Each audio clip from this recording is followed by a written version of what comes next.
Hello everyone, good morning students. Today we are taking chapter number 16, garbage in, garbage out. This is the last chapter of our syllabus बेटा.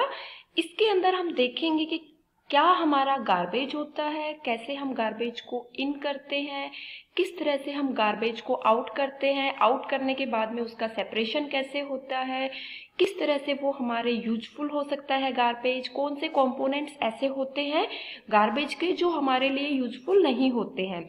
Garbage का अगर मैं proper Hindi meaning आपको बताऊं बेटा, that is आपका, अगर जैसे आप कचरा जिसे बोलते हैं तो वो आपका क्या होता है बेटा, गार्बेज होता है। तो इसके अंदर हम सबसे पहले डिस्कस करते हैं बेटा गार्बेज क्या होता है। तो गार्बेज हमारे कोई भी आपका, जैसे कि किचन के भी चीजें देख सकते हैं, आप अपने बैग में भी देख सकते हैं या आप अपने होम में भी देख सकते हैं, जो अनवांटेड और अनडिजायरेबल मटेरियल होते हैं या सब्सटेंस होते हैं उनको हम क्या कहते हैं बेटा, गार्बेज कहते हैं। So garbage is an unwanted or undesired material or substance. हमारा वो क्या कहलाता है बेटा, गार्बेज कहलाता है। It is also referred to as rubbish, trash और जंक। गार्बेज को हम रबिश, ट्रैश या जंक भी बोल देते हैं। जैसे कि आप बात करते हैं, आपके घर में कोई मटेरियल आया, सपोज करो आपके घर में वेजिटेबल्स आई है बेटा, तो जनरली हमें क्या करना चाहिए, हमें अपने घर से एक कपड़े का क्लॉथ लेके जाना चाहिए जिसमें हम अपनी वेजिटेबल्स डलवा के मार्केट में जो भी आपका वेजिटेबल का सेलर है उससे हम शॉपकीपर से लेके आ जाए। बट कई बार ऐसा होता है कि हम अपने कपड़े का क्लॉथ नहीं लेके जाते हैं, तो हमारे पास क्या होता है, या तो वो पैक्ड मटेरियल होता है या फिर आपके पॉली बैग में वो हमें देते हैं। जब हम घर आ जाते हैं तो हम अपनी वेजिटेबल्स को उससे निकाल लेते हैं, या हमारे ग्रोसरी का जो भी सामान होता है हम उसको निकाल लेते हैं, वहां से हमारे उनके रैपर, उनके बॉक्सेज, उनके पॉली बैग्स, कवर्स, ये सब हमें मिलते हैं। अब हमने अपना मटेरियल तो निकाल लिया है, लेकिन जो आपके उसके कवर्स है, रैपर है, पॉली बैग्स है, वो सब हमारे कैसे हैं बेटा, यूज में नहीं आते हैं। तो उन सबको हम बोलते हैं बेटा, हमारे कॉमनली जो गार्बेज के अंदर जाते हैं वो यही होते हैं।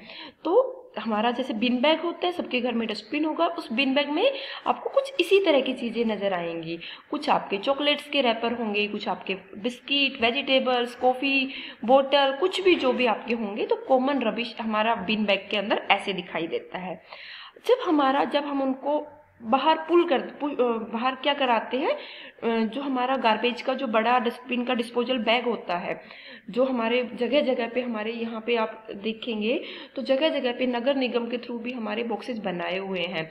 वैसे तो आप देखेंगे कि सुबह सुबह जो गार्बेज को कलेक्ट करने वाली जो गाड़ी आती है वो भी हमारी आती है, लेकिन अगर आप किसी वजह से उसके अंदर गार्बेज को नहीं डिस्पोज कर पाए तो हमारे नगर निगम ने जगह जगह पे थोड़ी थोड़ी डिस्टेंस के ऊपर वो गार्बेज को पटकने के लिए, गार्बेज को डालने के लिए वहां पर कुछ प्लेसेस बनाए हुए हैं जहां पर हम अपने गार्बेज को रख सकते हैं। और वो जो आपके वीकली सफाई होती है उनकी, तो जब आपका वो फुल हो जाता है, डिस्पोजल से फुल हो जाता है डंपस्टर, तो वो इस तरह का नजर आता है। उसके अंदर हम अपने घर से जो डिस्पोज निकालते हैं उसको हम अपने पॉली बैग्स में कलेक्ट करके अलग अलग लोग उसको पुट कर सकते हैं। तो अब हम आगे देखते हैं, how do we deal with garbage, हम गार्बेज के साथ में कैसे डील कर सकते हैं। तो जो हमारे सफाई कर्मचारी होते हैं बेटा, वो गार्बेज को ट्रक में भरते हैं और उसको फिर लो लाइंग ओपन एरिया के अंदर पुट कर देते हैं। और जो वो एरिया आपका कहलाता है वो क्या कहलाता है बेटा, लैंडफिल कहलाता है। आपको इस तरह का नजर आता है। हर एक सिटी, टाउन या जो भी आपका विलेज होता है उसके नियर बाई में एक प्लेस के ऊपर हम पूरे गार्बेज को इस तरह से कलेक्ट करते हैं। नगर निगम या जो भी आपके सफाई कर्मचारी होते हैं वो गाड़ी लेके आते हैं, फिर उस पूरे को एक साथ कलेक्ट करते हैं और एक पर्टिकुलर प्लेस के ऊपर जाकर वो उस गार्बेज को क्या कर देते हैं, कलेक्ट करते हैं। उसके बाद क्या होता है बेटा, उस गार्बेज को जो कलेक्ट किया है लैंडफिल के अंदर उस गार्बेज को सेपरेट किया जाता है दो डिफरेंट पार्ट्स में। एक उनमें से होते हैं आपके यूजफुल कंपोनेंट, दूसरे आपके होते हैं नॉन यूजफुल कंपोनेंट। तो यूजफुल कंपोनेंट कौन से कंपोनेंट होते हैं बेटा, गार्बेज में कुछ ऐसे गार्बेज भी हम घर से दे देते हैं जो कि हमारे बाद में रीयूज किए जा सकते हैं। जैसे कि आप बात करेंगे पेपर है आपका, तो पेपर को आप रिसाइकिल करा सकते हैं।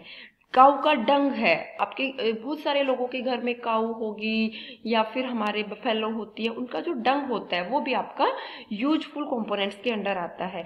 फिर जो हम यूजफुल और नॉन यूजफुल कंपोनेंट्स को सेपरेट कर लेते हैं, उसके बाद हम क्या करते हैं बेटा, उनको अलग अलग ट्रीट करते हैं सो दैट कि डिफरेंट डिफरेंट प्रोसेस के थ्रू, ताकि जो आपका गार्बेज है वो नॉन टॉक्सिक हो जाए, वो किसी भी तरह का हार्म आपको ना पहुंचाए। नेक्स्ट आपका आता है बेटा नॉन यूजफुल कंपोनेंट। तो नॉन यूजफुल कंपोनेंट क्या होते हैं बेटा, जो आपके बाद में यूज नहीं किए जा सकते, तो उनको हम लैंडफिल के ऊपर सेपरेट करके स्प्रेड कर देते हैं और उनको हम एक लेयर, सोइल की लेयर बना देते हैं, जिससे हम उसको कवर कर सकते हैं। अब इससे आगे बात करते हैं बेटा यूजफुल गार्बेज में क्या क्या आता है और नॉन यूजफुल गार्बेज में क्या क्या आता है। जैसे आपका एनिमल का डंग है बेटा, वो आपका यूजफुल गार्बेज में आता है, क्योंकि वो फिर हमारा जो लैंड्स होती है, जो फार्मिंग होती है, उसके अंदर हम यूज ले सकते हैं। डेड प्लांट्स हैं, इनकी जो लीव्स होती है, जो डेड प्लांट्स होते हैं, वो भी हमारे कंपोस्ट बनाने के लिए काम में आते हैं। पेपर है जो कि आपका रिसाइकिल होके वापस किसी यूज में आ सकता है।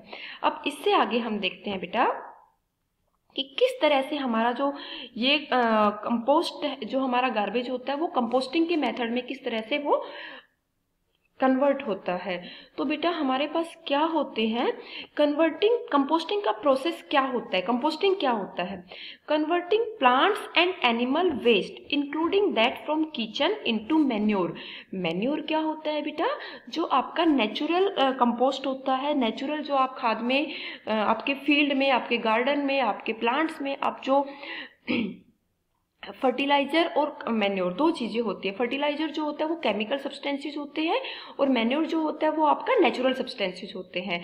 तो जो आपका प्लांट्स और एनिमल्स है, अगर हम उनको मैन्योर में कन्वर्ट कर देते हैं, यही जो प्रोसेस है ये आपका कंपोस्टिंग कहलाता है। जैसे कि आप बात करते हैं आपके डेड प्लांट हो गया है, डेड प्लांट की ब्राउन लीव्स है, स्ट्यू है, वुडी मटेरियल है, ये सब, या फिर आप green grass, food scraps, manures को मिला के हम क्या बनाते हैं बेटा, कंपोस्ट बनाते हैं। इनके लिए हमें वाटर का यूज होता है, एयर का यूज होता है। जो हम कंपोस्टिंग के लिए डिफरेंट डिफरेंट ऑर्गेनिजम्स की भी बात करते हैं, जैसे अर्थवॉर्म है, इंसेक्ट है, बैक्टीरिया, फंगाई, माइक्रोब्स, ये सब आपके यूज होते हैं। अब इससे आगे हम क्या देखते हैं बेटा, कंपोस्टिंग रिसाइकिल्स ऑर्गेनिज्म, एक मिनट बच्चे, composting recycles organism, just wait बेटा, household waste and manure into fruitful material. आप कहेंगे कि जिससे आपका एक्सट्रीमली यूजफुल होम्स, लाइक आपका सोइल के अंदर आप उनको यूज कर सकते हैं बेटा, डिफरेंट डिफरेंट जगह पे आप उनको यूज कर सकते हैं। तो इस तरह से जो हमारे ये डिफरेंट डिफरेंट डेड प्लांट्स है, ग्रीन लीव्स है, इन सबको हम यूज करके कंपोस्ट बना लेते, कंपोस्टिंग करके उनको मैन्योर की टर्म में कन्वर्ट कर लेते हैं। और ये जो है ये हमारे सोइल के अंदर बहुत अच्छे यूजफुल होते हैं। हमारे जो प्लांट्स होते हैं उनकी ग्रोथ अच्छी होती है, हमारे जो फार्मर्स हैं वो अपने फील्ड में भी उनको यूज कर सकते हैं। So this is all about today's video. In next video we will discuss how we compost our plants and animal waste. Thank you बच्चे, गॉड ब्लेस यू।